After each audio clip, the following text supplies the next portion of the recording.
আপনারা এর শেষ হওয়ার পরেও কেন সরকারি চাকরির জন্যই এখনো আন্দোলন করে যাচ্ছেন? অসংখ্য ধন্যবাদ ভাই আপনার প্রশ্নটার জন্য। সেটা হলো, আমরা যে কোনো চেষ্টাই করি নাই, আমরা কোনো চেষ্টা না করে রাজপথে দাঁড়াতে বাধ্য হয়েছি এমন কিন্তু না।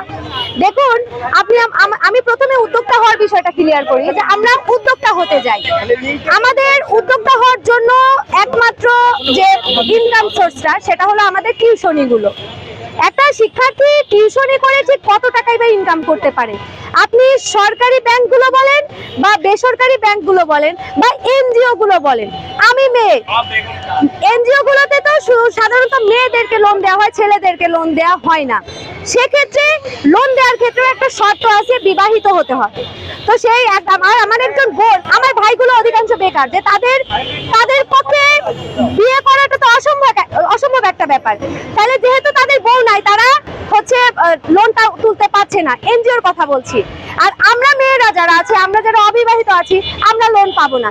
আর সর্বোচ্চ আমাদেরকে লোন দেওয়ার জন্য যে মর্গেজটা দরকার হয়, সেই মর্গেজটাও কিন্তু আমাদের আসলে নেই। তাহলে আমরা লোনটা পাবো কি করে? এই উদ্যোগটা তো আমাদের নেওয়ার কথা না, এটা নিবে রাষ্ট্র।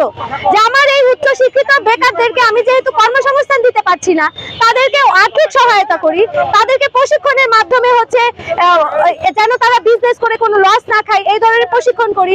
যে বিজনেসগুলো লাভজনক, লস হওয়ার কোনো সম্ভাবনা নাই, সেই খাতে তাদেরকে আমরা বিনিয়োগ করি, তাদেরকে আর্থিক সহযোগিতা করি। এটা তো রাষ্ট্র থেকেও কোনো ব্যবস্থা করেনি, তাহলে আমরা কিভাবে সেটা করব? এবার আসেন, আমরা ব্যক্তিগতভাবে যদি লোন নিয়ে সেটা করতে যাই, আমার যদি একটা জব থাকে, আমি ধরেন বিজনেস করে যে আমি সফল হব, এটার কিন্তু কোনো নিশ্চয়তা নেই। আমি বিজনেস করার ক্ষেত্রে ঝুঁকি এবং সাফল্য দুইটাকে মাথায় নিয়ে বিজনেস করব। তো সেক্ষেত্রে আমার যদি ঝুঁকি থাকে লস হওয়ার, আমি লস খেলাম, আমি ধরেন 2 লাখ টাকা লোন নিলাম, সেই লোনটা যে আমি পরিশোধ করব কি দিয়ে? আমার যদি একটা জব থাকে, সেক্ষেত্রে আমার এই জবটা ব্যাকআপ হিসেবে কাজ করবে, আমার জন্য উদ্যোক্তা হওয়ার পথটা আরো সুগম হবে। এবার সরকারি, আপনারা বলেন যে সরকারি সেক্টরে আমরা কেন আবেদন করতে চাচ্ছি। আমার জীবনের যে সময়টা, আমি বিগত 17 বছর বাদ দিলাম।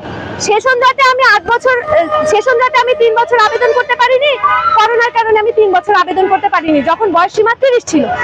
তো এই 6টা বছর আমার জীবন থেকে তো হারিয়েছে। এটা তো আমার দোষে হারায়নি, রাষ্ট্রের শিক্ষা ব্যবস্থা ঠিক নেই তার জন্য হারিয়েছে। সেই দায়ভার আমার কেন? আমি কেন সেটা বহন করব? তো আমি যেহেতু 6 বছর 30 টাকা অবস্থায় আবেদন করতে পারিনি, তাহলে রাষ্ট্রের তো উচিত আমাকে একটা আবেদনের সুযোগ দেয়া।